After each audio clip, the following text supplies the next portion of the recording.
Councillor Andrew Pinnock from Kirklees, Deputy Chair. Councillor Anna Watson from Bradford Council. Joe Atkinson, Councillor for Calderdale Council.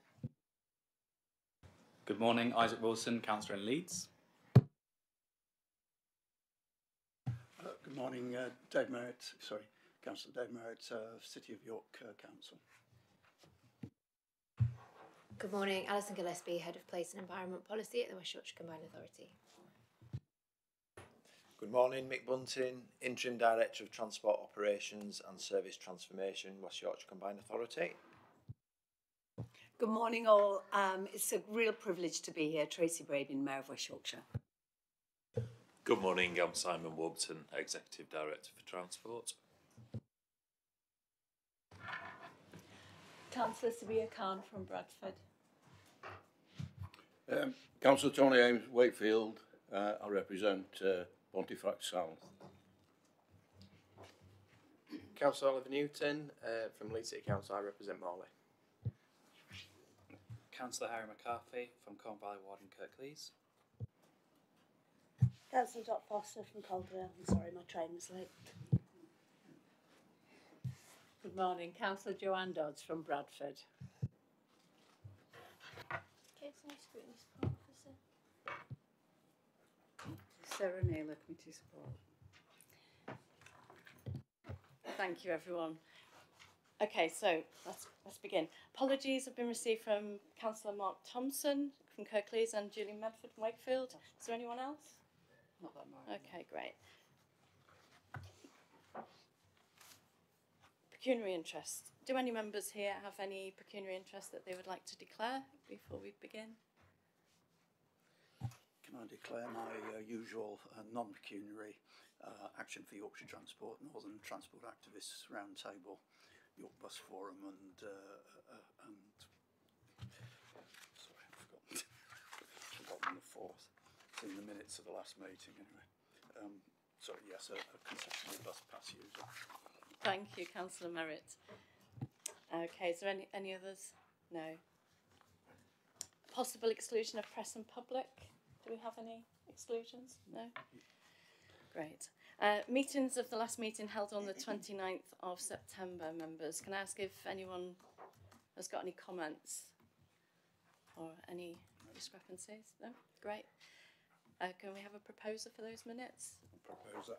Thank you, Councillor Pinnock, and Councillor Foster to second. Thank you.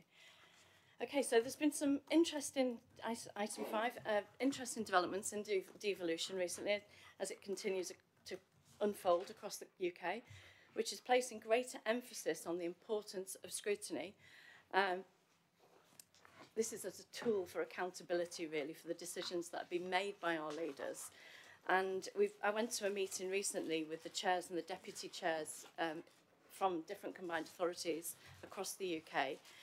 And Sophie Waddington from the Department of Levelling Up, Housing and Communities spoke to us about some information that's coming out from our government on best practice for combined authorities with regards to scrutiny. And it's been identified by the English Devolution Accountability Framework, published on 16th of March, that the scrutiny protocol would support devolution. So we were given an insight into the scrutiny protocol. There's 18 key principles altogether, which I think Khalid has sent out if you've had a chance to read. It's things that we already do, you know, so we do political balance, we do geographical balance across membership, and sustained appointments made on interests and skills. Also focused task and finish work groups. Now we're just about to start a Flexibus one, but there's others as well that we've got in the pipeline. So using technical expertise as well to inform scrutiny. So it's a document really based on best practice, and as opposed to it being like a statutory obligation at the moment, it's being suggested it's being used as a guide. So the combined authorities, as we evolve, we can work together to create best practice for scrutiny. I think it has been accused in the past that we haven't got any teeth Well, I think what this does is it sharpens them. And so it's a new document, and really it's just a start of a conversation. And how I'd like to, if we want to access the level 4 devolution, we must confirm that we're implementing these principles here at West Yorkshire Combined Authority. So it was published on the 22nd of November. I was really pleased to see that this scrutiny committee has given an example of good practice in Key Principle 7 about using technical expertise to address these issues. Some of you might remember that we invited a technical expert from the university who did come and talk to us independently because he tested the real-time bus information service. And this has been used as an example of good practice. So I'd like to thank everybody who was there. And yeah, it's great. I'm really, really pleased. So the development of this protocol sits well under the Corporate Scrutiny Committee. So Councillor Anderson has proposed to set up a working group. And I would like to thank Kaylee Brooks, who's not here yet, but she's she's volunteered to go on that committee. I will also be volunteering to go on that committee. Is anybody else interested in supporting that? If you do, then get in touch with Khaled or myself, or even if you've got some ideas of what you think works well in scrutiny, what you've seen, whether it's in your own local authorities that you want to apply here, then get in touch with us and we will put that forward. Yeah. Okay, another thing that they mentioned was training. So if we are going to look at all those different financial budgets and everything, then it'd be really useful that we have some more training. It's not all of our fortes. So we do have, from the Centre of Governance and Scrutiny, we've got a financial scrutiny training online coming up on the 18th of December. So I'd really like to invite and encourage all members to participate in that. I think it'd be really useful as we move forward. Okay. Item number 6. It gives me great pleasure to invite our West Yorkshire Mayor, Tracy Braben, to our Mayor's Question Time today. And I have to say, after talking with some of those scrutiny chairs around the UK, we're really pleased to have you here because not everybody gets this opportunity. And yeah, no, really, we're really lucky to have to. Yeah, exactly. Well, I was quite surprised. I thought, yeah. So thank you for joining us. We've got a series of questions for you today based on 5 themes: autumn statement, bus reform, decarbonisation and behaviour change, mass transit, and housing, and any other if we've got time at the end. So we'll move through these topics separately and use sort of 15-20 minutes for each. Okay then. So to begin with, who would like to, has anyone got a question on the autumn statement that they would like to ask? Okay, I'll kick off. Okay, after recent announcement to cancel HS2 made by the Prime Minister during the Conservative Party conference, I've got major concerns for our rail network. I'm pleased to see from the autumn statement that we finally got a commitment to providing 2.2 billion for a mass transit system. Brilliant, great news. However, given that we were told that funding for HS2 Phase 2 was going to be relocated to more immediate transport schemes, I am deeply disappointed that the Chancellor did not include any measures for rail in his autumn statement. Despite a focus on lifting people out of poverty, we know that lack of access to affordable public transport contributes to a financial inequality, unemployment and social isolation. So, transport should be at the heart of our government's investment priority. I'm aware that you have written to Mark Harper, the Transport Secretary, and I'm wondering what else that you can do as our West Yorkshire Mayor, how can you tackle Mr Jeremy Hunt's lack of foresight? How else does the level 4 devolution impact on transport? Thank you.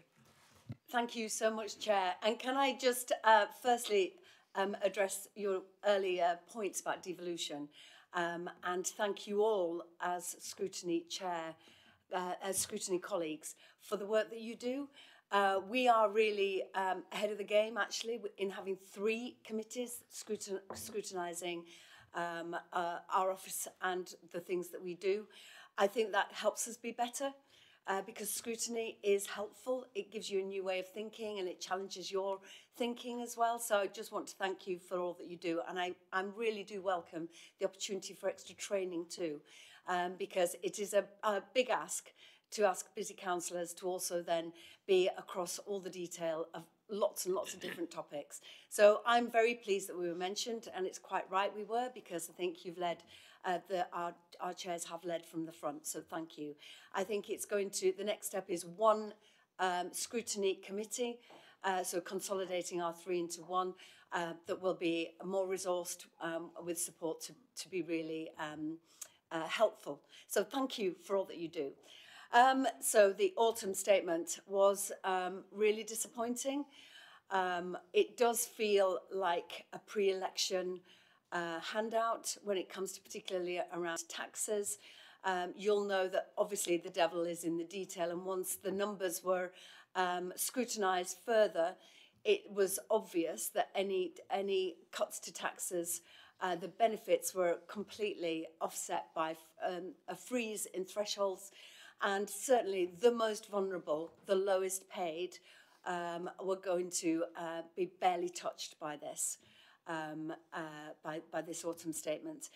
To your point, Chair, regarding transport, when government, seemingly overnight, cancelled HS2, which would have connected our four biggest cities, would be a huge infrastructure project, bringing training, skills, investment, ambition to our country, it was so shocking when work is already underway. So we had a HS2 plan that didn't go to the north and didn't go to London.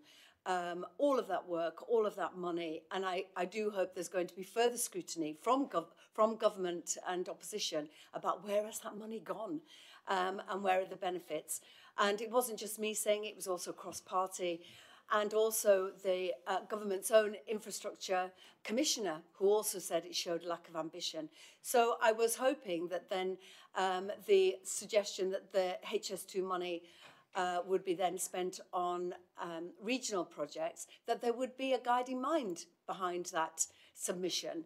But it did seem, when you look into the detail, that it is, maybe you can go here, maybe you could do this, maybe you could actually have an extension here.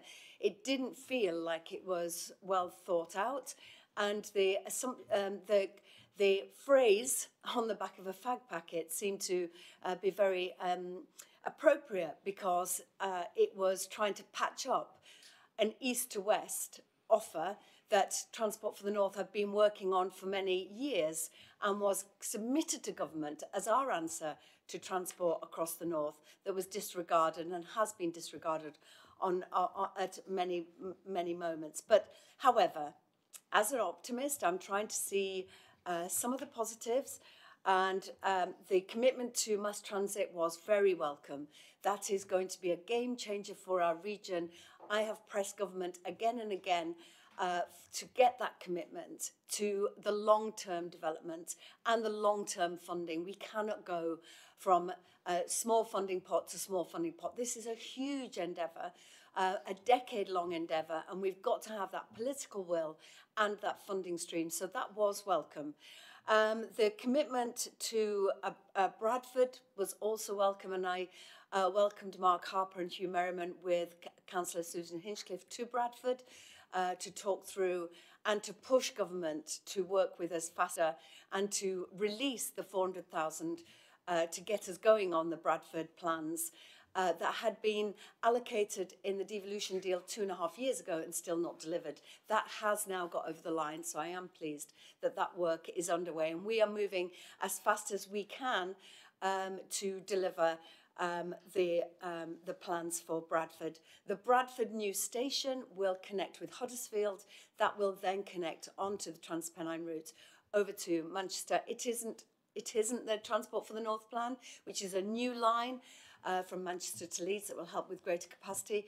But as a pragmatist, it's money on the table. We deliver a new station in Bradford that goes through to Huddersfield. It's also the electrification of Leeds Sheffield. You'll know, Chair, that we were waiting for nearly 2 years for the terms of reference, how we get HS2 trains from Sheffield to Leeds.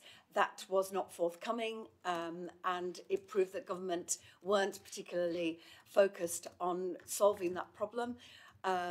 So we will see some electrification Leeds to Sheffield and Leeds to Hull, which is very welcome, given we want to connect the whole east to west from coast to coast. Disappointingly, there wasn't much focus on the new station or improvements to Leeds City Station. We know that that's the bottleneck across the north.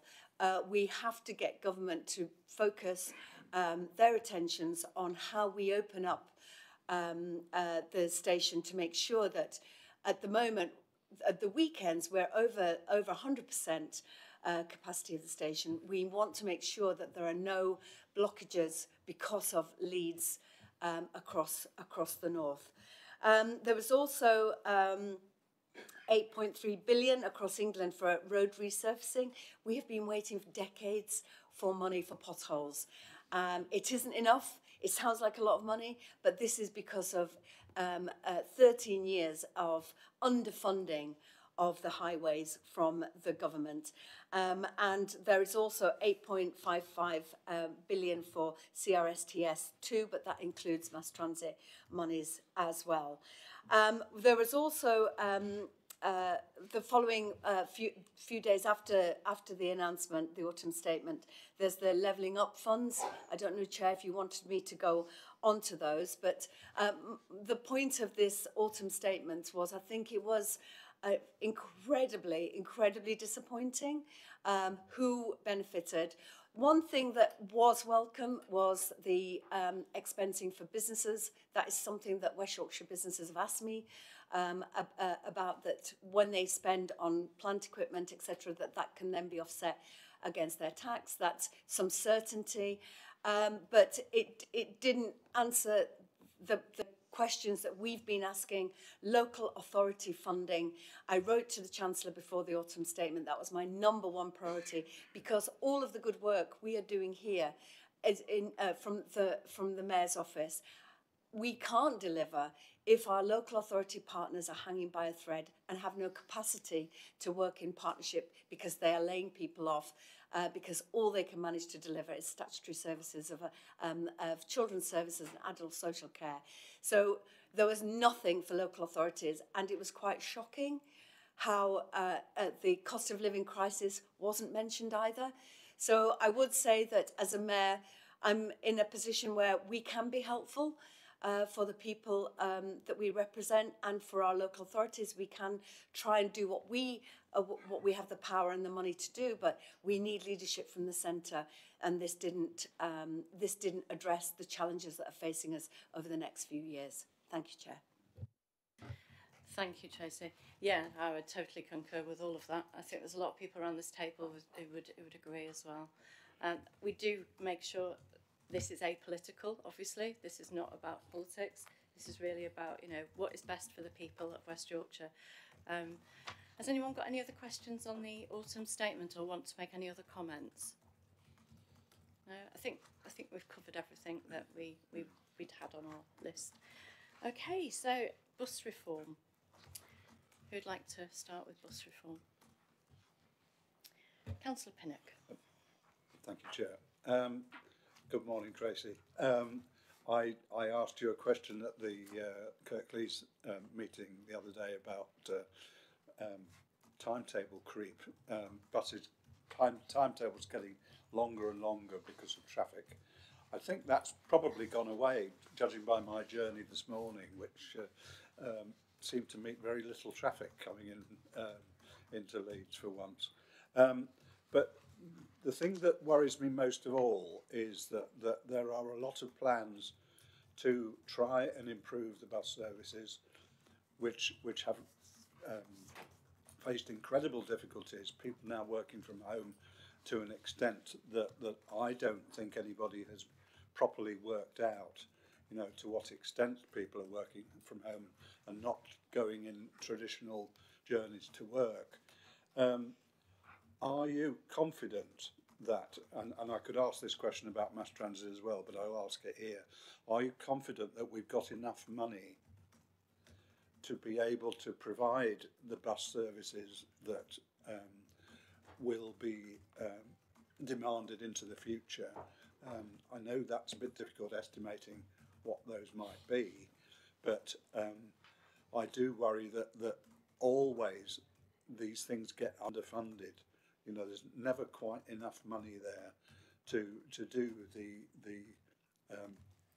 what we might want in the future. Sorry, it's a slightly rambling question, but I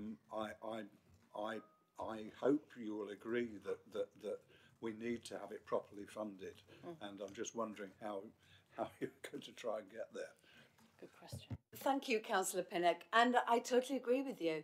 I think for decades, buses have been underfunded, and this is what's got us into this situation, because it is it's a service that's provided by companies that are looking to make a profit. Quite rightly, they're a private company and they need to make a profit.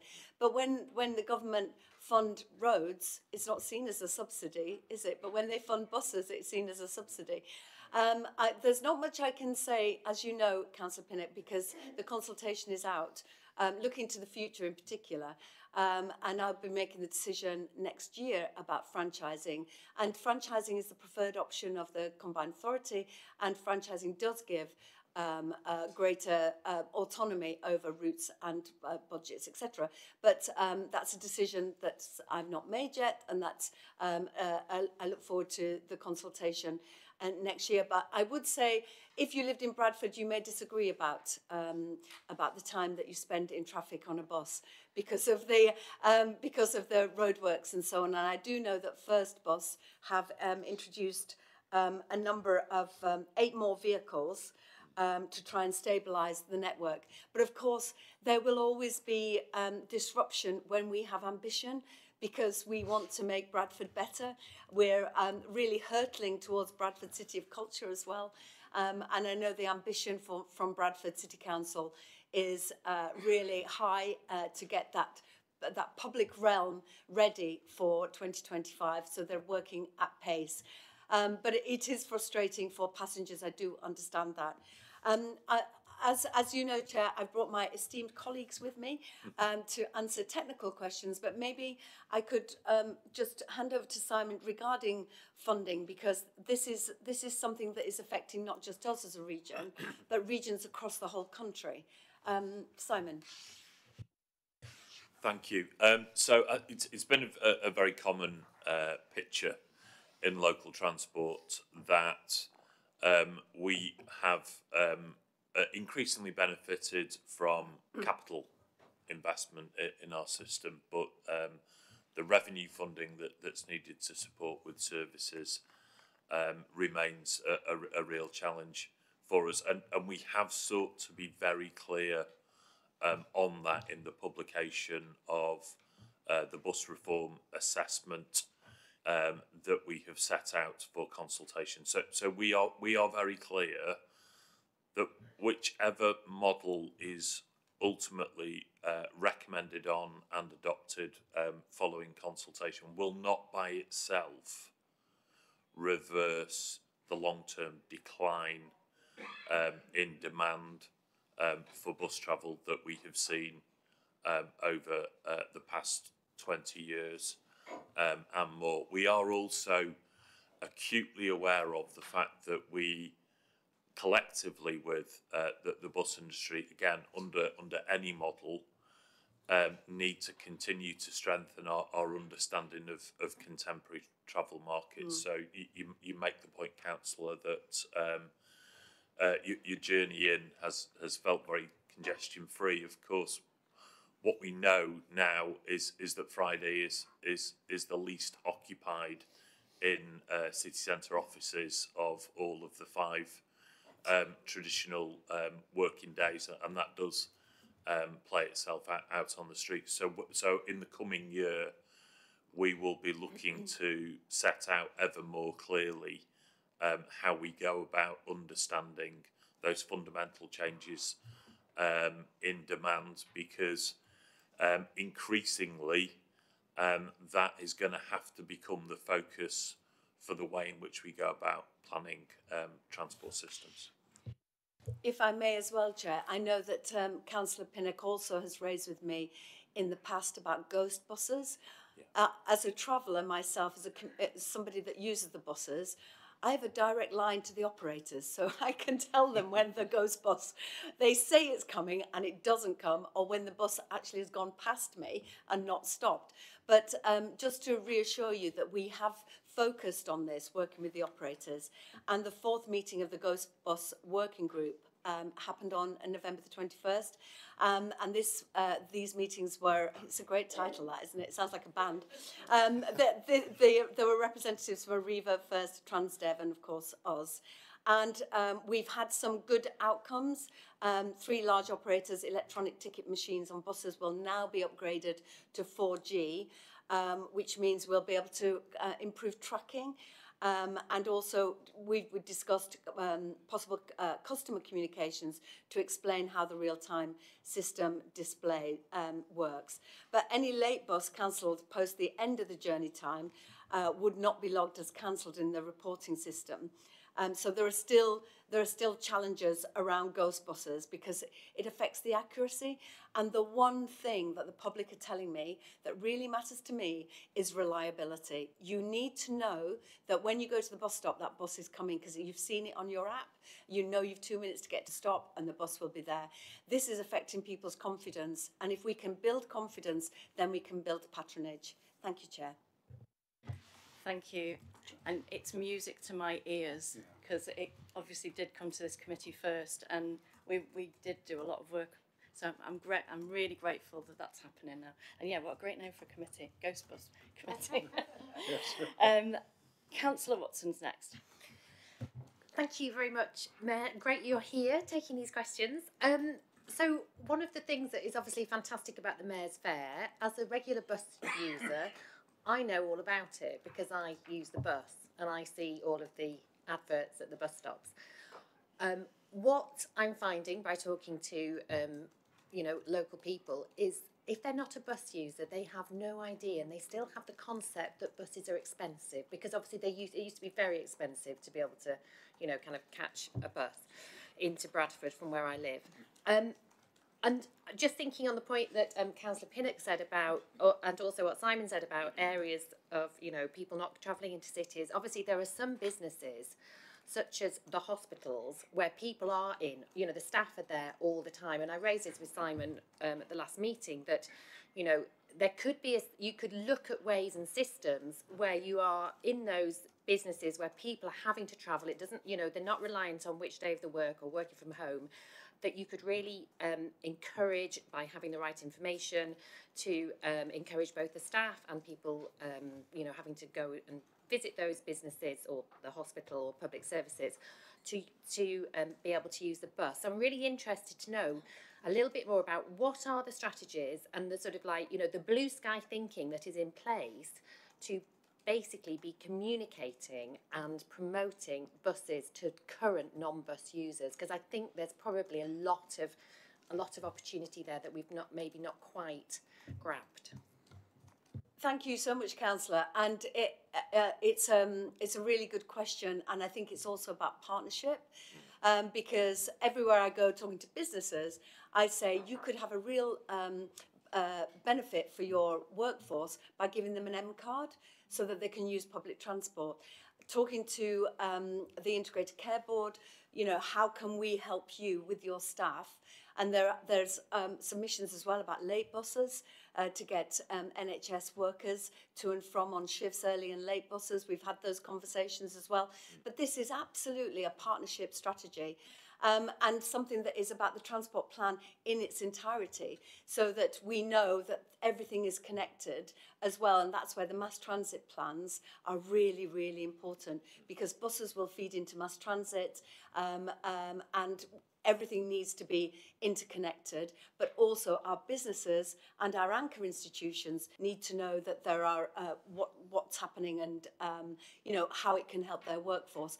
But I would also just like to refer you to some data, because I'm so thrilled about this, that nearly 80 million people have used buses in West Yorkshire. I mean, this is quite something. There's so not 80. sorry, there were nearly 30 million, and got ahead of myself there. That's my vision for the future. 28.9 million journeys were made during the Mayor's Fairs product. That's nearly 800,000 a week. But your point is really well made, because it's not just those who are already using the buses, it's how do we get those people who are not using buses to even think about it. And what was really interesting was that 50% of those people from this survey who are using buses more regularly have gone from cars. So I think the clarity of the £2 Mayor's Fare has been clear, and I think the cost of living crisis has made people think twice. And if you're only going in 3 days a week, maybe you think, I'll check out the bus. But it's also a job of work for us. That's why the Walk It, Ride It campaign was so important, because it was getting the message out there about cycling and walking, but also riding the bus and making sure that you see the bus as an opportunity, not just to get to work, but for family time and for trips out and so on. But also 62% of the respondents said they were aware of Mayor's Fairs. So that's a really good news story. And 35% said they were either using buses more or have been encouraged to keep using buses specifically because of Mayor's Fairs. And 25% of overall samples said they were using the buses more, and 67% of that number said it was due to Mayor's Fairs. 69% said Mayor's Fairs had made the cost of bus travel easier to understand. 44% said Mayor's Fairs helped them manage the cost of living crisis. 60% agreed Mayor's Fairs made it easier for them to make those multiple journeys that I think the day saver is massively impactful for, because that's any bus, anywhere, any number of journeys, any times a day, any number of times a day. I think that's really, gosh, I'm barely started. I've already lost my voice. I think that's really impactful for us. That's £4.50 day saver. But it saved the people of West Yorkshire £11 million. That's what devolution does, because it's the leadership. And don't forget, we were the first. Thank you very much, Simon. Below your pay grade, but thank you. That devolution and leadership about what are the priorities for the people of West Yorkshire. I do believe that we have been a real trailblazer in this space, saving people money on a daily basis. Thank you, Chair. Thank you. Some real good news stories in there. Thank you. Obviously, just following up from that, we had 33 million for that. How much have we got left? Because I understand from the last meeting we're burning through it. So where are we up to with the finances there? I'm going to pass to Simon on this one. But burning through it is actually, the impact is also an economic and social justice impact. So it's not just money that's wasted, it is money that is elevating and supporting our communities. Simon. So we are having to reprofile the bus service improvement plan budget, driven principally by two factors. We've actually seen that tremendous response to Mayor's Fairs, but we have also seen significant inflation in the industry in the background, and the reimbursement rate is driven by a shadow fare arrangement that sits behind it. As part of the budget setting process, we'll be bringing an updated BSIP profile forward. So at that point, we can ensure that that's available to Scrutiny Committee. Yeah, I'm just aware. If I may say, Chair, though, that the Mayor's Fairs is going to continue to 2024, which hopefully will be reassuring for the public of West Yorkshire, people of West Yorkshire. That's great. Yeah, I'm aware that we did ask for this figure, and I'm still waiting. So please, if you could get that over to us, I'd really appreciate it. Thank you. Councillor Keith.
Thank you, Councillor Keith. And I think this is where devolution really plays a part, because having a voice for our region, challenging government and challenging investment, because we have been, like you say, we have been ignored. And certainly when it comes to public transport, we've been hanging by a thread, haven't we?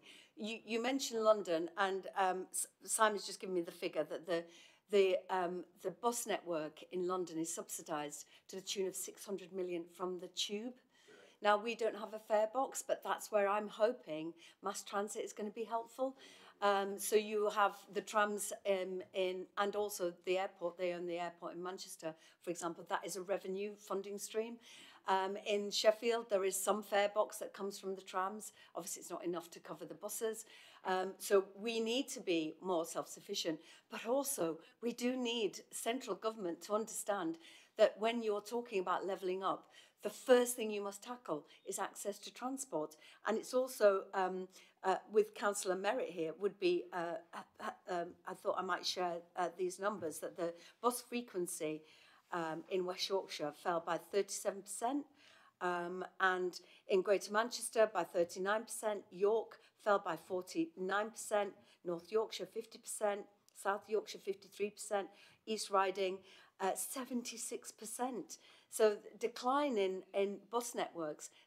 London is not affected in the same way because of that protection. We have to be supported by central government in order to have that proper network. Exactly, that's right. And passengers lose confidence, and so then they get to 18, they pass the driving test, and they buy a car.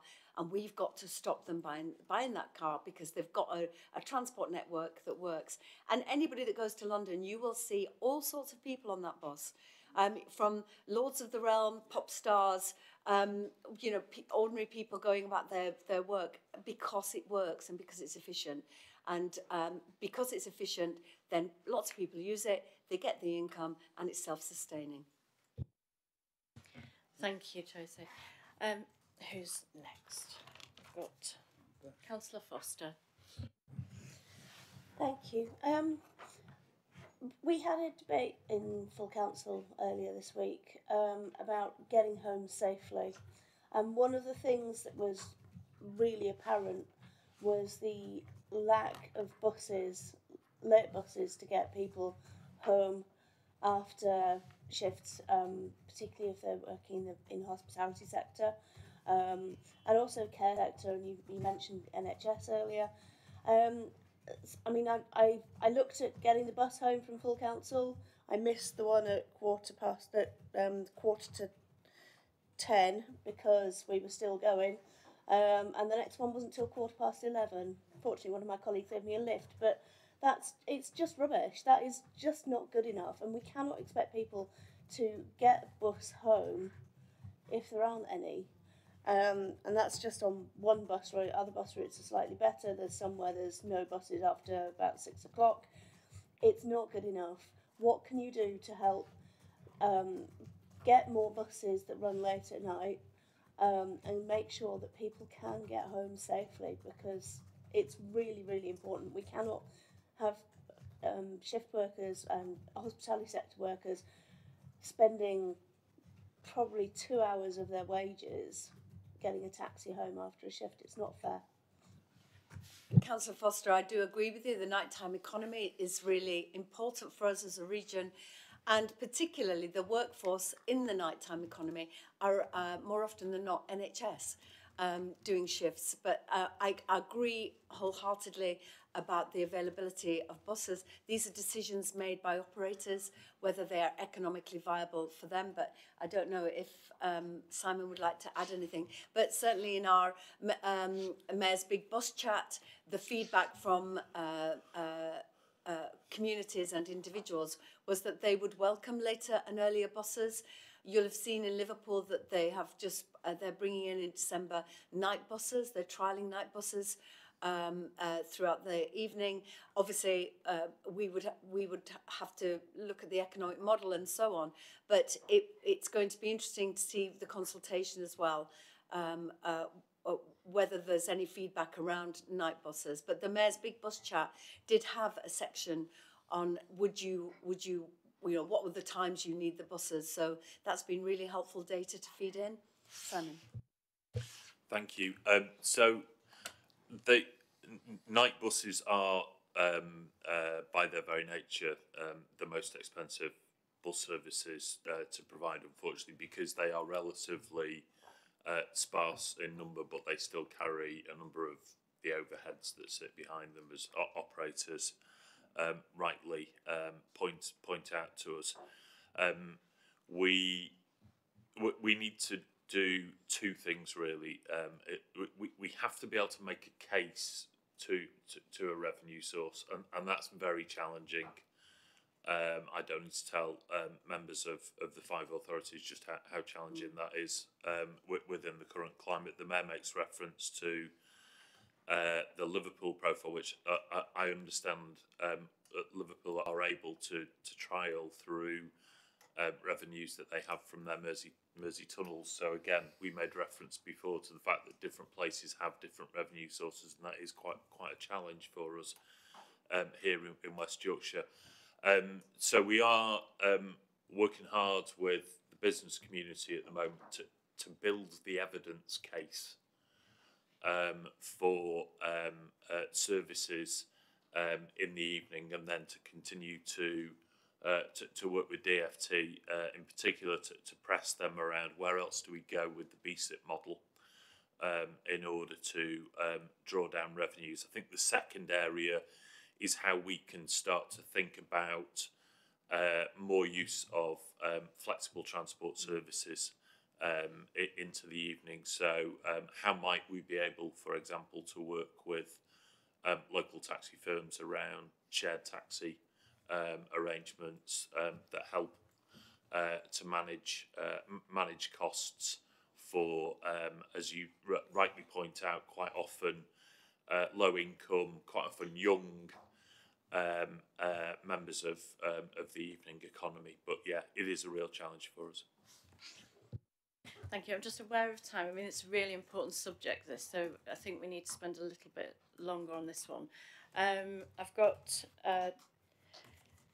who's next? Tony Hames. I'm sorry, Joanna Dodds and Tony, and then Dave Merritt. Is there anybody else who wants to make anything? I think Councillor Khan, you had a question. Would you like? Shall I pop you down? Okay. Thank you, Jo. Yeah, just on timetable and communication. I mean, I am avid bus user, and they are very unreliable at the moment. And I do use the app, and it is really good. But not everybody does use an app. They haven't got the facilities. And what I found is a lot of the bus stops down on especially on my route, don't have any real-time information, and the ones that do are the old things. So many bus stops rely on paper timetables or not at all.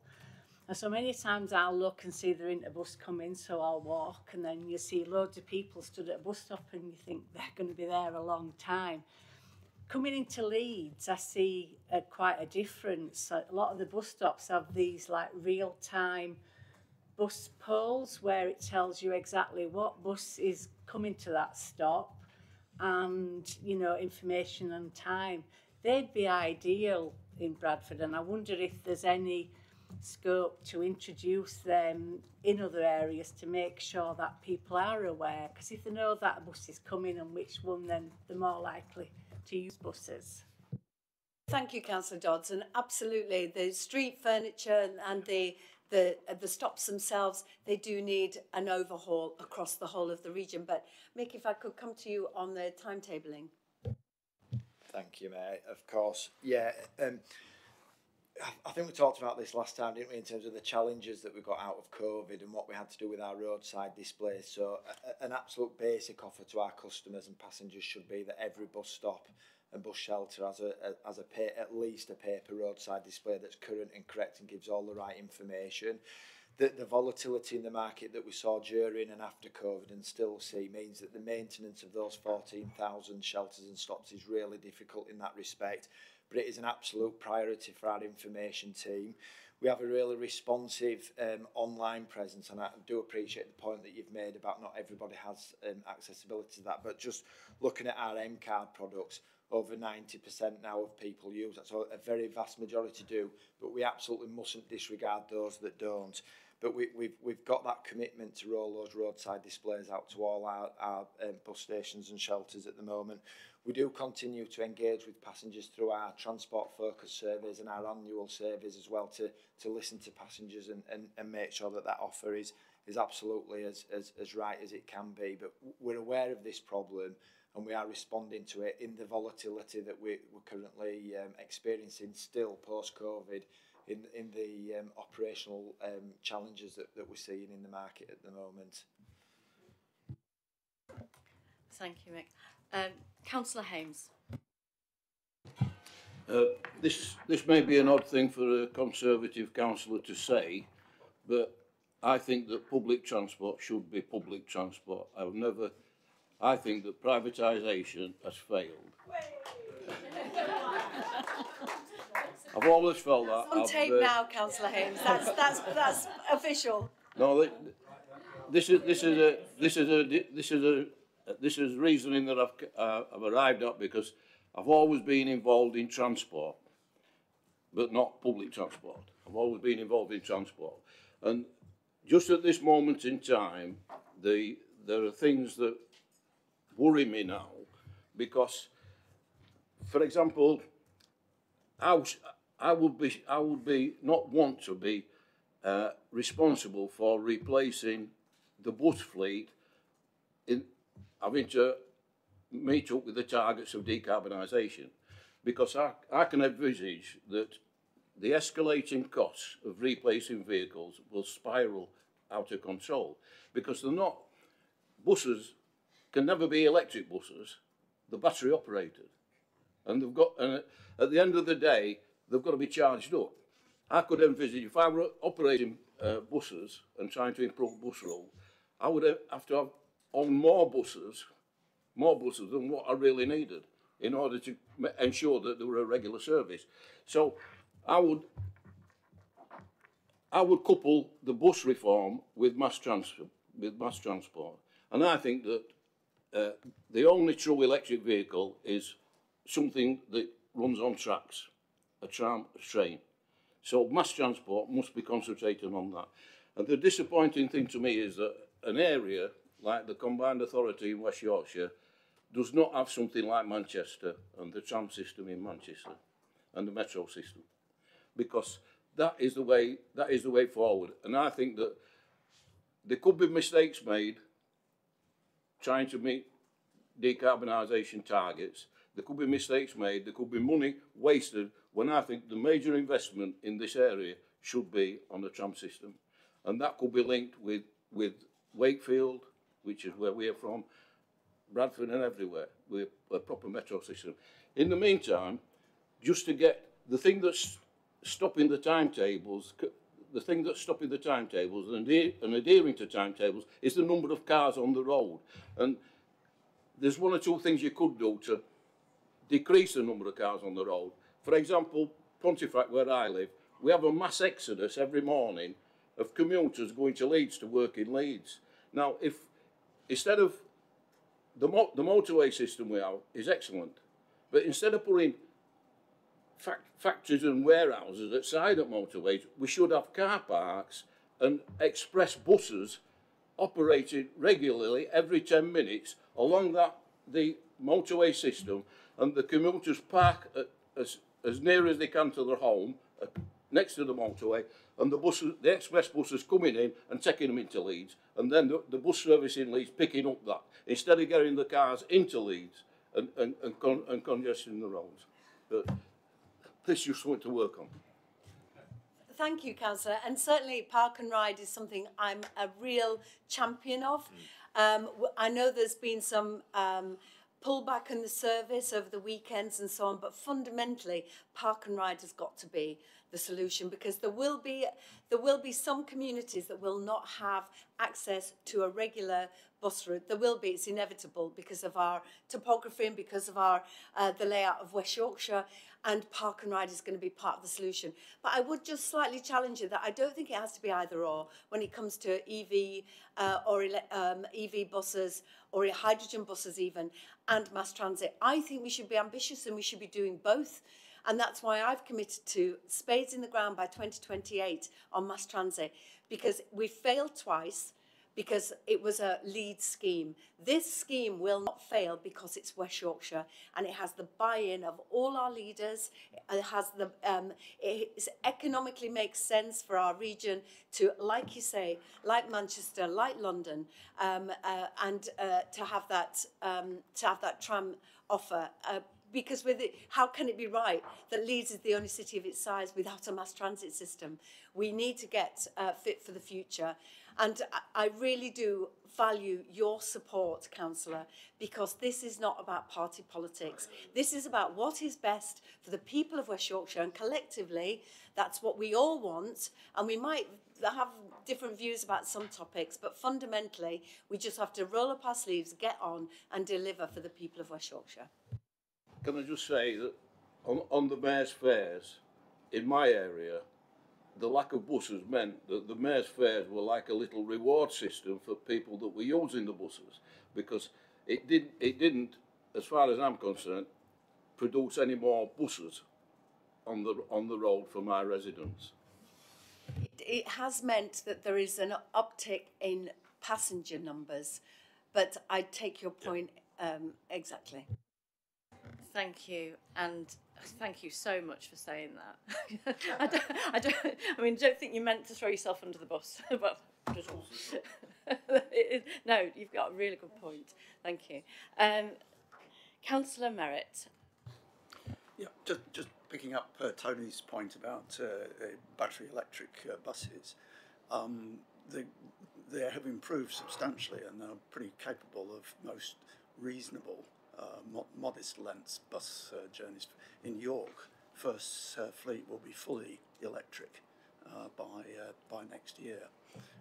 They won't have any diesel or hybrids or left. Obviously, longer distance bus journeys, it's a different story. And that's actually what my main question was going to be about. One of the benefits of the current caps on bus fares it has obviously been to shift different bits of travel, and one that's affecting us is the situation on Coastliner, where the £2 fare, the national fare, has significantly increased custom to the extent that it's now proving difficult quite a lot of the time for local users of the service from villages for which that is the main service. Even places like Tadcaster can't actually get on because the buses are full when they arrive, which is obviously a very positive thing in one sense, but a challenge in terms of ensuring people, local people for us, can get to where they want to go. So I don't know whether there's similar issues in the rest of West Yorkshire, but I'd hope that's something that you can perhaps, and officers, talk to the relevant companies to try and address. But it's no good if people want to go from York to Leeds or locally in York if they can't actually get on the bus. It's successive buses. In some way, it is a nice problem to have, but it is not resolved if people can't commute between villages or, like you say, get into work into Leeds. And I think you know your ambition in York is to be applauded, actually, because of your electric buses and so on. I know that you've got really good leadership there at the City Council and determined to deliver. We've got a programme here that's a £17 million programme, which is going to try and leverage private investment to accelerate that rollout. Oh, apologies, that's just the charging points. Regarding the buses, only 2% of West Yorkshire bus fleet are zero emission, which is not good enough. Now, our ambitions will take it up to potentially 19%. That's still not good enough. So that's why I really applaud Bradford City Council for their work, and they're looking at hydrogen as well as a possible solution. But we know that emissions are related to transport, and we'll do everything we can, whether that's car, bus, van, or whatever, to make sure that we try and reduce those emissions. But thank you for raising that, Councillor Merritt, regarding the overcrowding. It's something that we can take away. Thank you. I'm just aware of time, so this is going to be the last question on buses. Councillor Khan. Thank you, Chair. I wish this issue to be noted and Mayor, so that you can advocate on behalf of those women who have been treated badly and discriminated against. The 1950s women, I'm talking about when the retirement age was raised to 66 for them. So inevitably they are waiting till 66 before they receive their free bus pass. I've been working and supporting the women's group, and inevitably I have stories in my surgeries as well when the women are coming there facing ill health and problems, and the cost of living crisis has impacted upon them, and they don't have access to the free bus passage, which the previous women did at the age of 60. I do understand the autumn statement and all the challenges that the local authorities are facing, but I just wish the issue, to be noted and placed on the table so that you can advocate on their behalf nationally. Councillor Khan, thank you for raising that. And as a Member of Parliament, I was a champion for the WASPy women. My own sister is a WASPy woman, and hearing the stories of so many having to sell their home or having to go back to work, not be able to look after their own families so that they can work. I know it's incredibly challenging. Now, I'm not going to make any promises about what we can do, but I'm very grateful that you've raised it, because it is a hidden story often, and you're just expected to get on with it. I think the government handled it terribly. With the assumption that everybody knew, they all had their letters, they could plan for the future and their budgets, when actually we know that that's not true. So many women were left behind and are now facing really struggling years when they've done everything right, they did the right thing, they raised their family, they paid their taxes, and now they're struggling in their later years. So very happy to take this out of the meeting, Councillor Khan.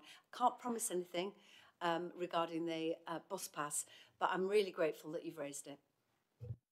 Thank you. Yeah, I think we will second that. Let's move on now to decarbonisation. We've talked a lot in this committee about behaviour change, and I would like to invite Councillor Watson to begin our questions. Thank you. Thanks, Chair. So this, I'm sorry, because Simon and Mick weren't here last year, but we did talk quite a lot about decarbonisation. And I mean, obviously, we know climate change is desperately urgent. 2023 is likely to be the hottest year on record. Every year we seem to be breaking new records. So obviously back in 2020, Wicker looked at their carbon emission reduction pathways, and there were sort of 4 potential pathways. There was a max ambition, the sort of high hydrogen, the balanced, and obviously that was put against what the Tyndall Centre had sort of said was necessary and was compatible with Paris. Obviously, Wicker put in a target that we're going to be net zero by 2038. We know that transport is a really wicked problem. We know it's the largest sector we need to decarbonise. We know it's politically a very sensitive area as well, and it's difficult to decarbonise because of that. So a year ago at this committee, when we were talking about this, we were hearing that the pathway for decarbonisation, one of each of, which one were we going for? Are we going for max? Are we going for high hydrogen, etc., had not been chosen. We've got just 14 years left to get to 2038. So it would be good for us to know, because obviously transport and the decarbonisation of transport is so key to this, which pathway has now been chosen by Wicker from the work that's been done, so we will actually get to net zero by 2038. Thank you for raising it, Councillor. And obviously it's a very timely question, isn't it, with COP? And I don't know if you heard the King making his statement about commitment to, as a country to tackle the climate emergency. Unfortunately, he's not supported to some degree by the centre with the handbrake turns on the direction of travel. And I would suggest complacency from the centre, that we are doing well. Why do we have to be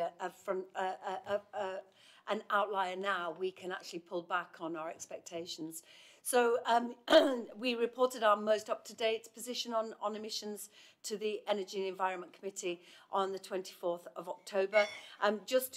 Regarding emissions, they increased by 66% in 2021, but 5% below the 2019 level. But you are right to hold us to account on the 2038 target. It is more ambitious than government. It is more ambitious than some regions. It is going to be really, really hard.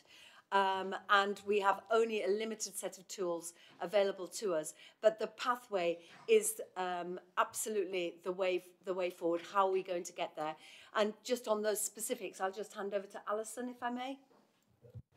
Thank you, Meg. Yeah, that's fine. So you're right. There were a number of pathways, and we didn't select a pathway. And there were a couple of reasons that we didn't do that. And one of them was that there were a number of kind of no regrets activities that applied to all of the pathways in the early phase. And then there were also some technology uncertainties around a number of the pathways. So those are the two primary reasons, and obviously we wrote our climate and environment plan to identify the actions that we thought were the most urgent and would be most impactful to set that trajectory for the future. But we are mindful that we are in a position now where we do need to choose a pathway. So what we are doing is commissioning some additional work. So we're basically updating the pathways work that was done, and as part of that work we will then choose a single pathway, and that work's underway at the moment, and it's being led by the Climate Committee. So they'll receive some more information at their next meeting in February, but that work is underway. But we haven't got the answer for you today on what that pathway looks like, but the work is underway. If I could just say that whilst the pathway hasn't been identified with that clarity that I know that you're hoping for, we have not been sat on our hands. And there's a number of initiatives that we've already got underway regardless of government directions, and that's the Better Homes Hub is one that I'm really proud of, because I think supporting councils to help with the social homes and retrofitting those, working with businesses and companies to develop a model that private individuals can come to get guidance and advice through the Better Homes Hub. And that's going to deliver those retrofit projects that are going to build that momentum and that supply chain. We haven't got a handbrake on our desire to get all of our homes if I may just let you know that the first and second wave was 33.7 million. Over 900 properties have been insulated or received low carbon energy. And then we had a booster and £7 million, 888 properties insulated in areas of high deprivation, because we know that the poorest suffer the most from the climate emergency. So we've been trying to intervene. And also our solar programme, which is seeking approval in December in the next meeting. That's a target of 1,500 solar PV and battery storage systems, with working in partnership again with Together Housing. And of course our transport initiatives. All of that work is trying to get people out of their cars, onto buses, onto bikes, walking, cycling, to make sure that we can try and reduce the use of vehicles across West Yorkshire. Also, the energy and business sustainability projects, they've been really attractive to businesses. We have said to businesses, if you green your processes, whether you get a new, more energy efficient boiler or whatever, we'll give you a lump sum that you match. It's a grant. You just go ahead and do it. it'll save you on your energy bills, but also it helps us with our climate targets. So just to reassure you that whilst the route is not as clear as we would like, we are absolutely underway with innovative, dynamic interventions that are going to help us work as fast as possible. Because when I see the data and I see where we've got to get to and how high we are at the moment, it keeps me awake at night. How do we work fast when we don't necessarily have the leadership from the centre with legislation that would give clarity to businesses, that would say, okay, this is what businesses are saying, we are definitely going to work in this way. What was helpful was the Infrastructure Commission, that their steer was that hydrogen in homes wasn't something that they would support. That was helpful. It's the only leadership we've seen from the centre, really, but to help us focus on hydrogen for transport, and then obviously EV charging, EV for buses, and so on, and trying to get people onto public transport as well. Thank you very much. Just on that, it's kind of like a supplementary to that. And again, Simon, we mentioned this last time about the fact that we're not going to see the government's kind of guidance on how we assess the carbon impact of projects, particularly transport projects going forward. And I know you said that, you're having to sort of think about how you're going to get your heads around that, because we're not going to have that coming out because that's been delayed by the Department of Transport. So I just, on that, because I know it's all really important, because unless we don't know which pathway we're on and how much still there is to do, and then how urgent, and priorities around money, etc.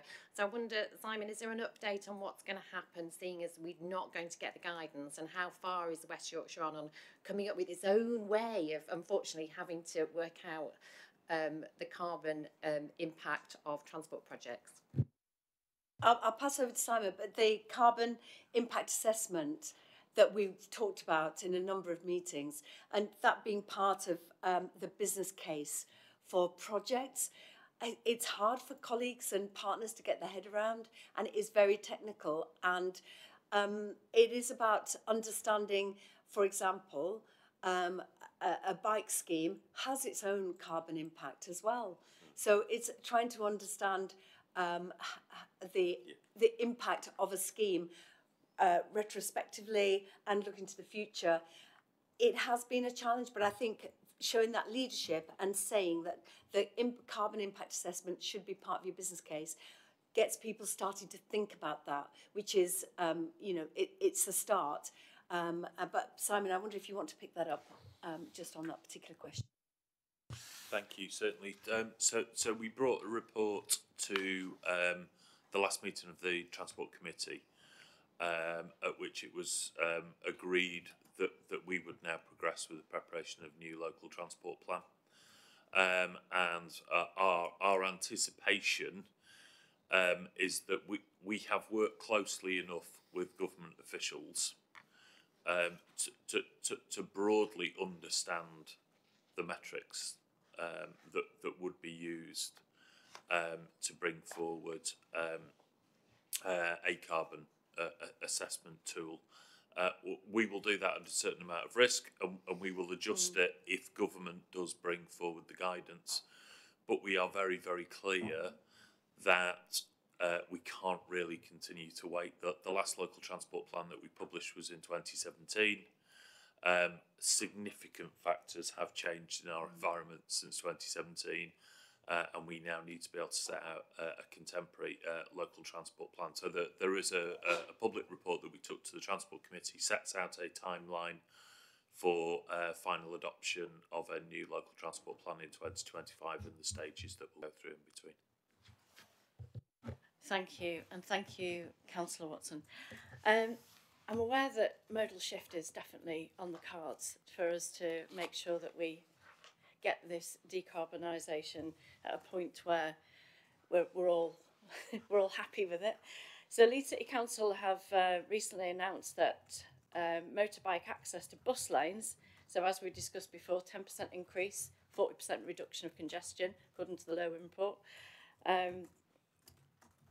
So Leeds City Council have responded and have been doing a trial, and that trial has now been made permanent, I understand, and the report found that there were no adverse effects on buses or cycling, and it's acknowledged the role of motorbikes in reducing car use and helping to reduce carbon emissions.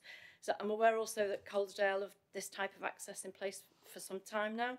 In fact, 4 of the 5 local authorities have now implemented some form of motorcycle access to bus lanes. So it would seem sensible then for the combined authority to support a county-wide policy on this issue. Is that something that can be done? I know that we're in the process of writing our local transport plan.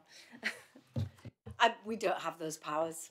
Those are transport powers that are held by the local authorities, and it's for each local authority to make those decisions. But I hope that you welcomed our Deputy Mayor, Alison Lowe, coming to talk to the campaign group, 35 representatives, to understand how we can be helpful in this space. But unfortunately, not my responsibility. Thank you for that clarity. Yeah, it was I didn't know that I was going to be going to that. I was asked very last minute, and it was a pleasure to be able to represent people. Councillor Wilson is next. Thanks, Chair. Good morning. In regards to, we've got an item about Vision Zero later on, I think, probably, but I wanted to pull out walking specifically in regards to decarbonisation. And I think, for example, of schemes in my ward, the cycling, active travel schemes, I mean, the cycling component often has more visibility, but actually I think the greater value is often for pedestrians, in terms of safer pedestrian crossings, wider footways and so on. But what I'm wondering is, do you feel that the funding opportunities available to us as a combined authority recognise the value of walking adequately? Is there more we can do to put walking higher up the agenda in terms of lobbying for national government support and in general? And could you perhaps talk a little bit about your plan more generally for encouraging walking? I think the potential there, so many of us are pedestrians, even a reasonably small increase in the number of people walking for short journeys probably has a greater impact than a lot of other transport schemes. But for example, things like widening pavements or even dealing with very localised flooding or whatever on a particular street, I can think of a few in my ward, would probably make quite a big difference in terms of the number of people walking. But I suspect that they're not the sort of schemes that would be seen as,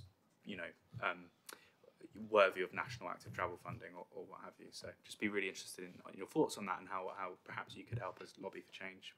Thank you, Councillor Wilson. And I totally agree. And that's why I was really pleased to be able to fund Walk to School programme with primary school children, that encouraging parents to walk their kids to school with also the message that you get a chance to chat on the way to school. And that was really, that landed well with Safe, I forget the name of the organisation, but it was well funded, it had support from the school, and that's been rolled out. The pilot, I think, was in Bradford, and it's going to be rolled out more widely. But it's also why I was happy to really push and support Walk It, Ride It, because walk it, I mean, it's not cycle ride it, it is absolutely about walking to the next mode of transport, or walking to school, or whatever. But your point is well made, and as councillors, you know better than me what people are telling you about their state of their pavements, their access to safe walking. I've also been supporting programmes that are walking routes. One example is Bradford Interchange up to the hospital. And where is that nice walk? And what can you see on the way? There are benches placed when you're halfway up the hill, for example, so you can rest. I think there is much more we can do, and I really appreciate your advocacy on this. And if you wanted to take that conversation out of the committee, very happy to do that. I don't know if you've got any further points to add, but walking, you're dead right. It's good for us as and our fitness and our health, but also it gets people out of their cars. I think you're absolutely right. It's fundamental in the context of developing the market for bus travel. If the walk to and from bus stops is an unpleasant experience, that's incredibly detrimental to public transport uptake. I do know that, and I know you've spoken, Mayor, with Chris Boardman, who chairs Active Travel England, and he's acutely aware of the fact that as an Olympic cyclist, he needs to continue to make sure that he's focusing on walking again. So certainly, Councillor, if you're keen to work with us and we can put in some good examples to Chris and his team in Active Travel England, I think they'd be very receptive. Also, he was very complimentary about the work we'd done, which was very reassuring that we're heading in the right direction. Yeah, I'm aware of time. Okay, yeah, do. I'd love to take up on the offer, thank you. And just to be clear, I think the work we're doing on walking is very, very good, and I suspect, nationally leading. So my thought is how we take that further, really, and further increase the prominence of walking in these discussions. Thank you. It's all part of the jigsaw puzzle that is travel, isn't it? Okay, next will be Councillor Keith. Thank you, yeah.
Thank you, Councillor. I would say, knowing the people of West Yorkshire, sometimes we must not underestimate the people of West Yorkshire and their desire for a better future. But I absolutely take your point. I will be held to account by the people. They will decide whether we've delivered for them or not at the ballot box.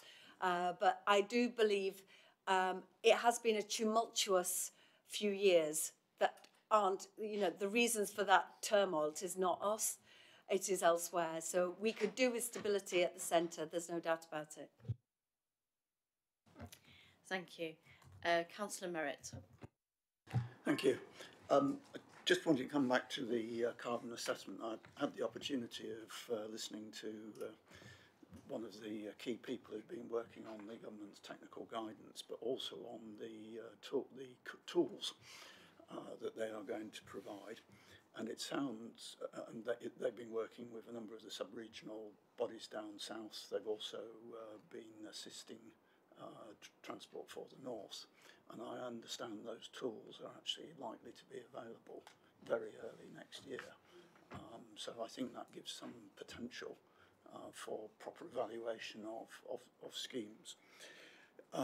But the big takeaway I took from his presentation was, as a result of the work that they have been doing, obviously testing the tools with various of those bodies, is that the infrastructure, embodied carbon in the infrastructure for a lot of schemes is both monumental for a lot of them, but absolutely swamps the potential benefits, particularly for cycling schemes, in terms of the modal shift and so on.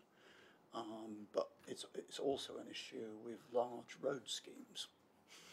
And it's a double whammy with large road schemes, because you've not just got the embodied carbon, you actually typically will be generating additional traffic. And it's going to take years before the electrification of the road fleet gets anywhere. So there is a real challenge, and the thought that it prompted for me is we really do need to start thinking differently. We talk about defending expansion of the airports on economic benefit, of major road schemes on economic benefit, but actually we aren't facing the real challenge, the existential carbon challenge, if we continue to do that. So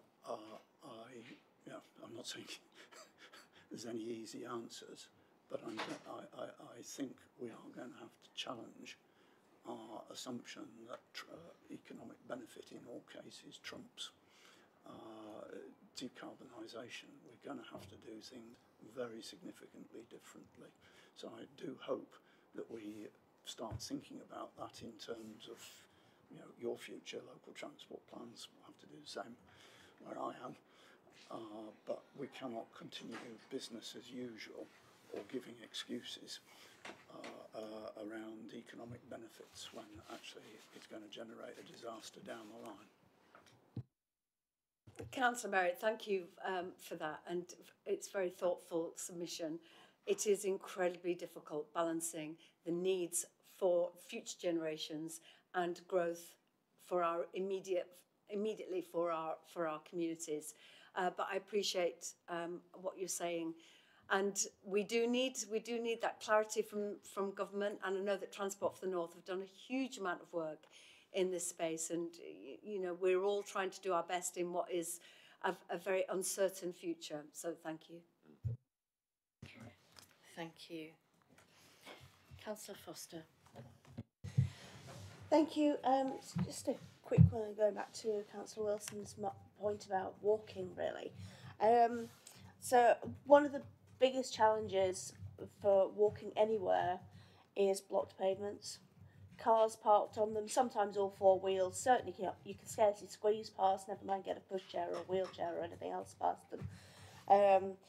There's overgrown hedges that obscure the pavement so that people are forced into the road, and a general lack of any budget for maintenance of footpaths, so in a lot of cases they're in very poor condition, caused mostly by people parking on them.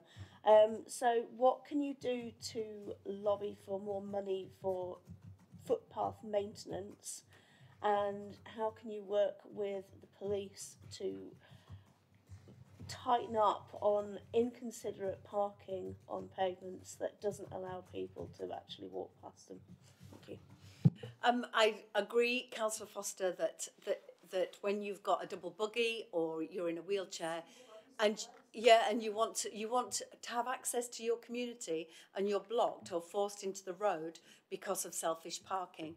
Sometimes, though, some of that parking is necessity because it's outside your house, and if you don't go on the pavement, the bus can't get past. So we've got to find other solutions as well, which is parking elsewhere, or encouraging homeowners to walk round the corner to where their car is parked, and so on, and have a more generous spirit for our communities. But when it comes to the pavement maintenance, that is their local authority responsibilities, and we know, I mean, Kirklees, 60% of their budget has been cut since 2010. We know that they have had to prioritise other things over pavements. But I take your point. It isn't something I necessarily have statutory responsibilities for, but I take your point, and I do sympathise with people who are trying to get about, because What I want is people to feel independent, to be able to walk around their community and to access all the services that are in their local community without feeling like they're trapped in their home because they have put themselves in danger going into the street.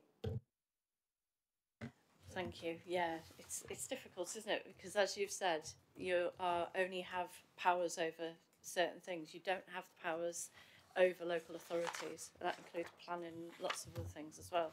So thank you for that.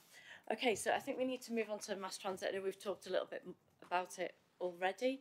Would anyone like to kick off with that? Thank you, Councillor Watson. Mass transit, yeah. Well, this is actually this is thinking about kind of the revenue aspect as well.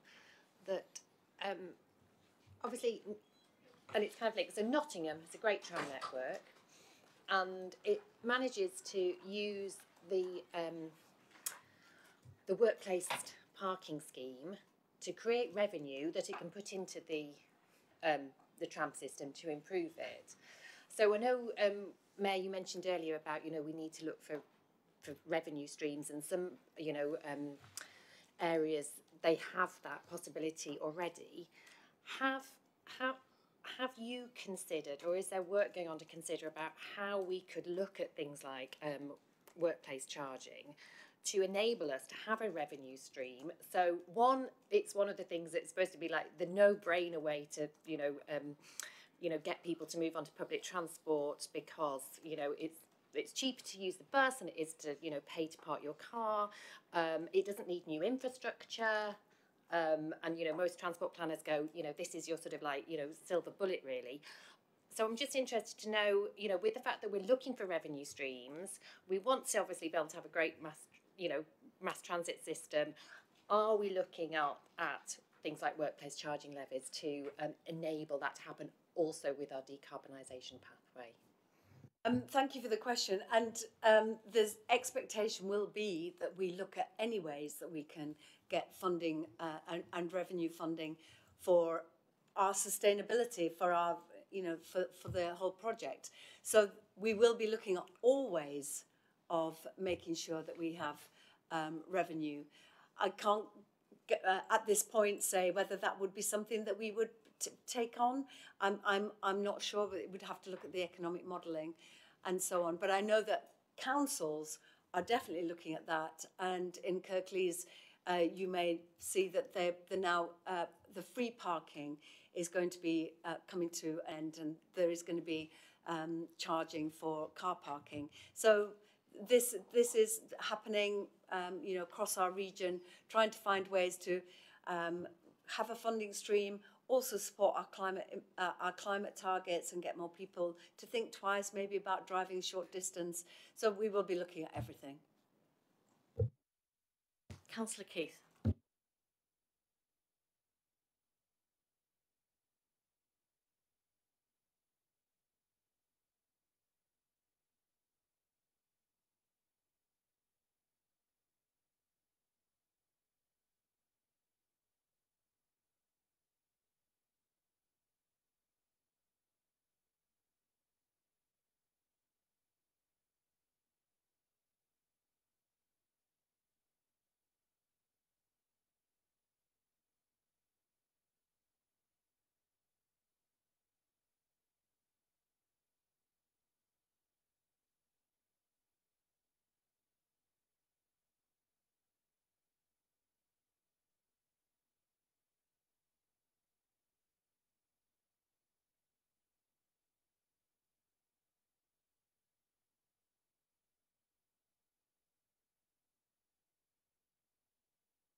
Thank you, Councillor Keith. And I think we will be looking at all options, and you'll have seen Leeds have been really innovative in this space with the e-law scheme, that they had a roof tax for developers, and that was really a I think, one of the first in the country. There's also land value capture that we're looking at, where mass transit would open up a whole new area, and obviously the house prices potentially, because of greater connectivity, would go up. But your point is really well made, that this is a whole new landscape, a whole new future, and we have to be as innovative as possible. And that's why I'm really proud, actually, that we are an area of innovation. And this week is the Innovation Festival, and we've had the Mayor's Innovation Prizes, and we are looking to all those clever people to help us with those solutions for the future. Yeah, we're so lucky we've got so much talent in this area, haven't we? It's great. Okay, can we have Councillor Pinnock next? Thank you, Chair. Can I just make a point about parking charges? And that is that many years ago, a parking officer said parking charges are not there to raise revenue. That is the wrong idea. They're actually to encourage turnover, to get people out of the spaces because somebody else wants to use it. So if you've got a place where there are more parking spaces than the number of people who want to fill them, you don't need charges. So anyway, but this is about mass transit, but the subject of parking charges was raised. I'm an enthusiastic supporter of mass transit, but as I've said before, unlike Greater Manchester, we have not got a huge supply of old railway lines here, compared with Greater Manchester, where they seem to have got loads all over the place. So it will cost a really large sum of money. And I don't think you, Tracy, belittle that point. But what about the idea that where you see in a number of other countries, and to some extent here, where mass transit and railway lines go alongside motorways, or in the middle of motorways even, and there is a motorway that provides a really good east-west route within West Yorkshire, which a mass transit system could fit into. If you stick it in the middle of the M62, I know it will cause a bit of disruption, but it means that you haven't got a large land take somewhere else. It's in the same line, and I don't know whether that's even being thought about as an idea. But see, one of the problems, as I said, is that in order to produce this system, which I think a large number of us desire, it's going to cost more than it would in some other places, simply because we haven't got land that can be repurposed from somewhere else. But Councillor Pinnock, we deserve it. We've been waiting for far too long. And if you're going to complain about the cost, we'd never get anything. And unfortunately, that's like, oh, it'll always cost too much. I think what happens from what I've seen of this government is that they'll spend up to Birmingham, and then they say, oh, it's all too expensive. Oh no, it's all too much, and then we don't get anything. So I think this is an opportunity for us to have that ambition and that vision, and say, yeah, it is going to be eye-wateringly expensive, but so was the Victorian trains. You know, nobody asks how much they cost, and thank goodness for them, because we won't get anywhere without them.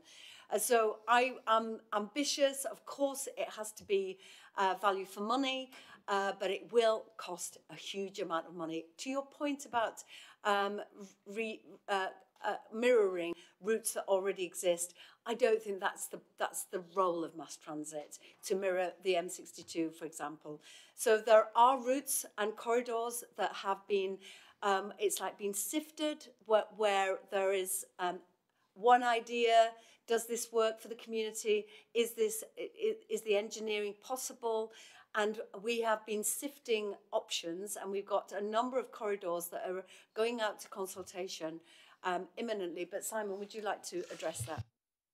Certainly, thank you. So just to address the technical issue of running trams adjacent to motorways, the two fundamental challenges are that a tram system needs to stop frequently to pick up patronage, and that's a real challenge in the middle of a motorway.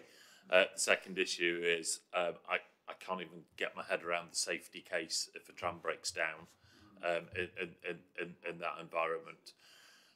The point's well made that we will need to deliver new corridors.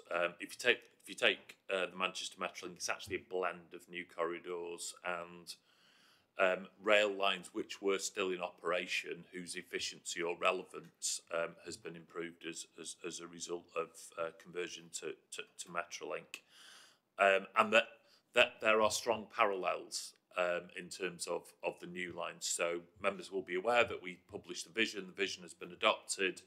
Within phase 1 in particular, there are 2 early corridors, 1 corridor looking to come south from the city centre here into ultimately the new housing development areas of Kirklees and into Dewsbury, but of course on the way through the southern area of the city, where we've seen huge amounts of residential and really important cultural and commercial development coming forwards.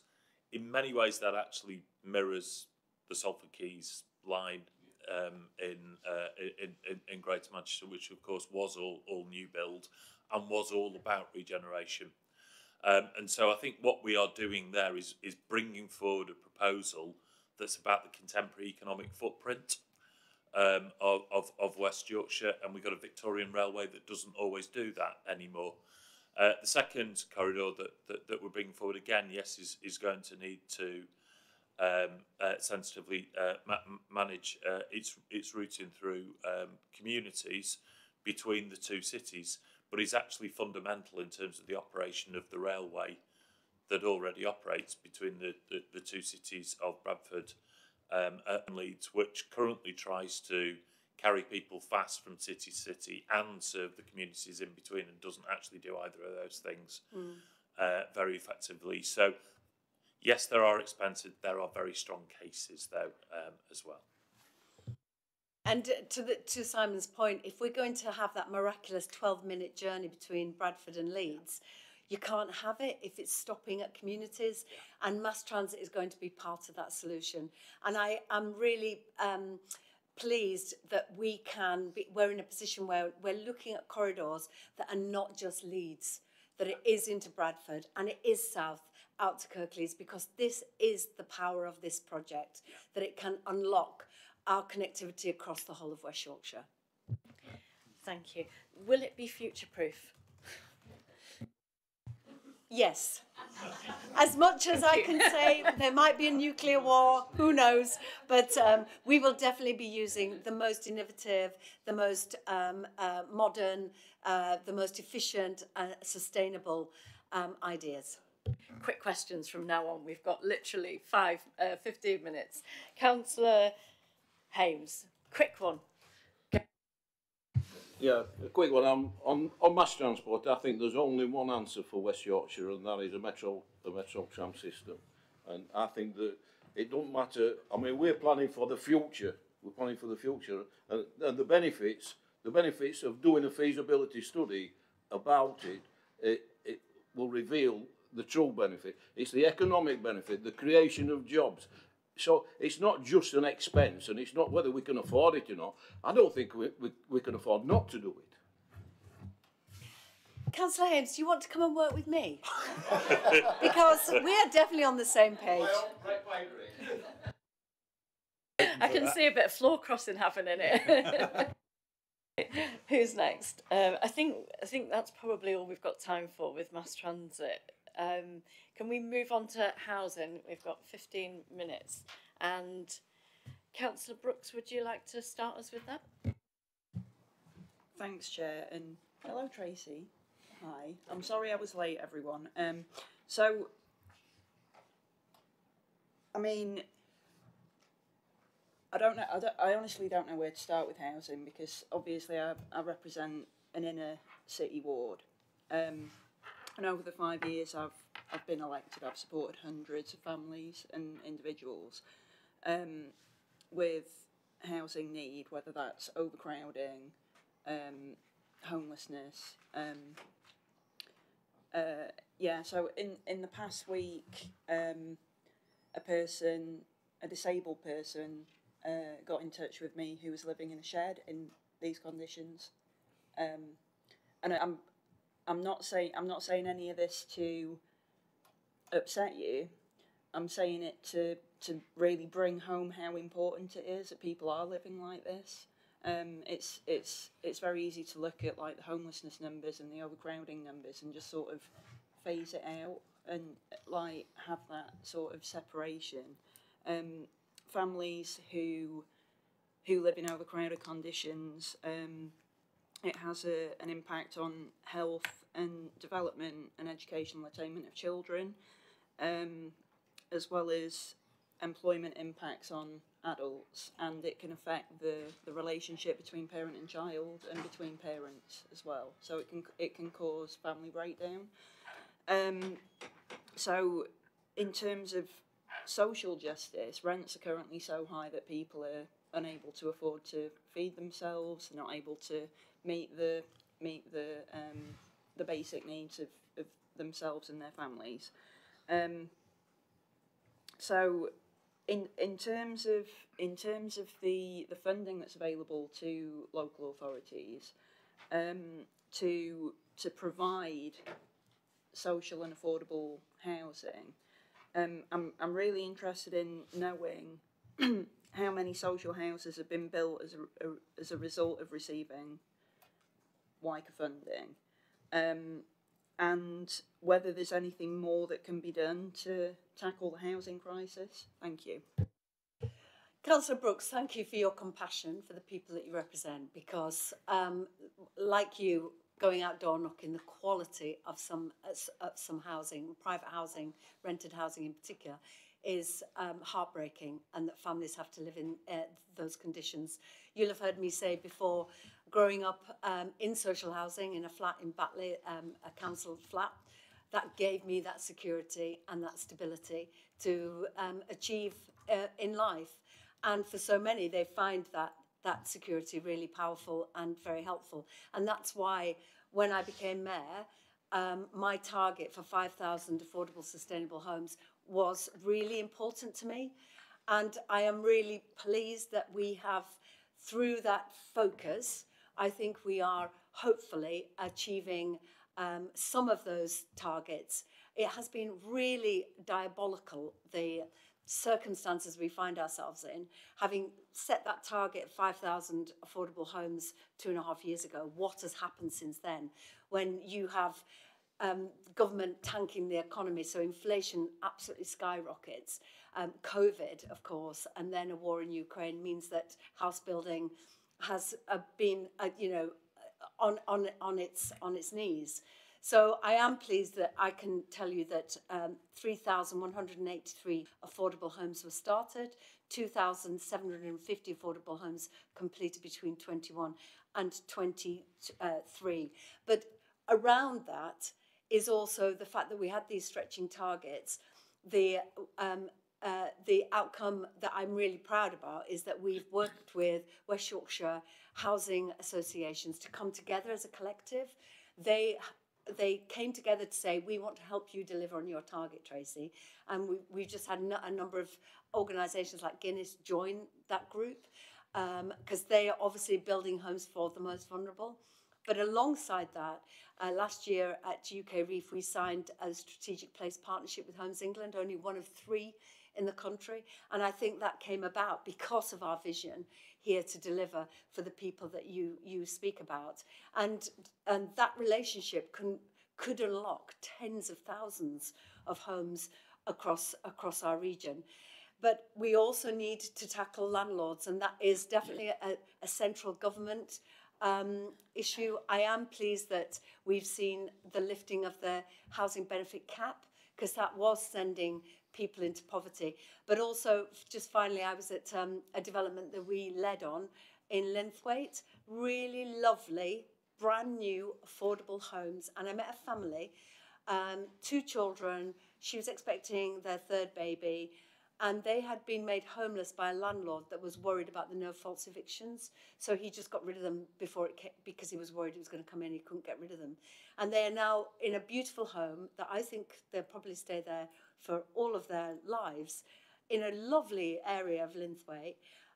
That's where we intervene. That's the things that we do. When it comes to social housing, obviously that is local authorities have capacity, they have the choice to do that. We are looking at where we, as a combined authority, we don't have land in the same way that local authorities do. How can we be helpful in that space? But I am absolutely in lockstep with you that we need to do more. And I was pleased that Michael Gove announced the 2.2 million for Leeds. That is a local authority that delivers on house building, and the densification of Leeds City Centre is welcome. The Brownfield Housing Fund is a place where we sit, so that's the 89 million. We got an extra tranche of money to work faster, but we still have that red tape and those deadlines from government that make it almost so difficult when we could help and be helpful, but a benefit cost ratio of 1, when we've got areas of land value that are really low, like Bradford, we can't deliver as fast as we would like. But rest assured, I'm doing everything in my power to housing as one of my really big priorities to deliver. And whilst we're not at our 5,000 target, obviously there's more numbers coming out as the months roll on.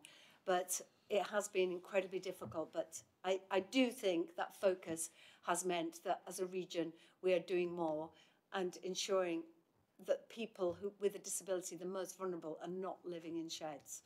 I don't know, Alison, if there's anything you want to add about housing. I think you've probably covered a lot of it there, Tracy. I suppose just in terms of numbers, as Tracy describes, our capital programme's the only one that we are in control of is the Brownfield Housing Fund. So the numbers on that are that we've delivered. We are in contract to deliver 1,113 affordable homes through that programme. So as I think we've discussed before, Councillor Brooks, under the Scrutiny Committee, that scheme was not designed to deliver affordable housing, and we have pushed government on the flexibilities because by their nature affordable housing schemes are expensive, and as Tracy's mentioned, the benefit cost ratio is a barrier for us, but we're doing everything that we can to make sure that the affordable schemes that are coming through that funding route are supported where we can make that work. And just to reassure you that every opportunity to speak to Michael Gove about this issue of the BCR problem, I have raised it time and time again. Surely there is a better way for the North to build houses, that it shouldn't be so difficult, that we just can't build in the areas of deprivation that need it the most, where the land value is the lowest. Thank you, and thank you for what you're doing. I think it's so important. It's absolutely critical that we get this right. I was wondering if we could invite Michael Gove up here and he could maybe meet some of our residents. He was here only a few weeks ago, actually. He came to look at a scheme in Leeds that is a rent scheme that's quite high end. It's all, what was it called, Alison? Can you remember? The scheme. A Mustard Dock. Was it the Mustard Wharf scheme? Mustard Wharf Bank. scheme. Yeah. That he does come regularly, and I do raise these things regularly with him. Maybe we can take him to the shed as well. You know, I just think it's so important that these people. It has to be raised with your MP, though, doesn't it?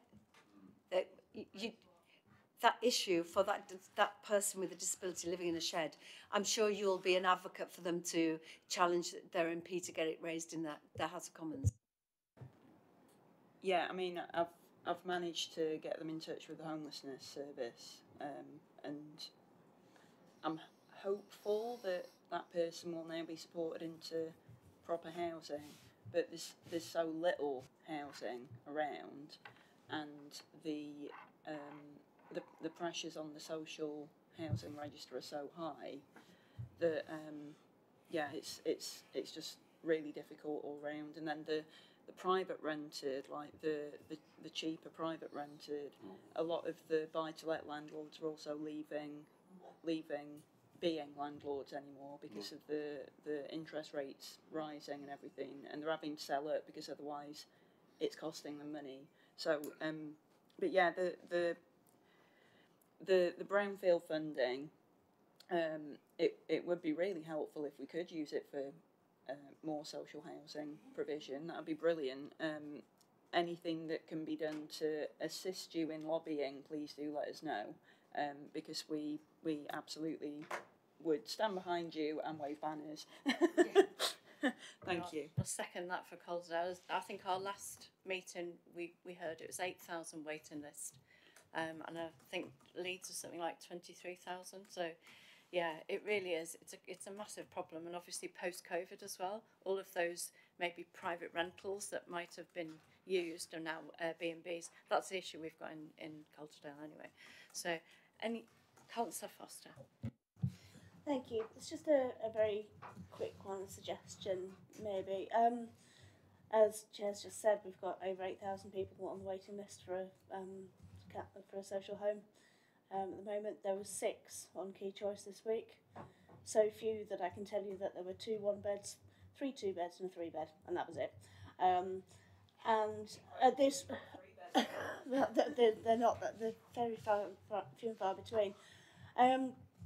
Following the war, there was a huge building programme for housing, necessitated by the amount of damage done to houses.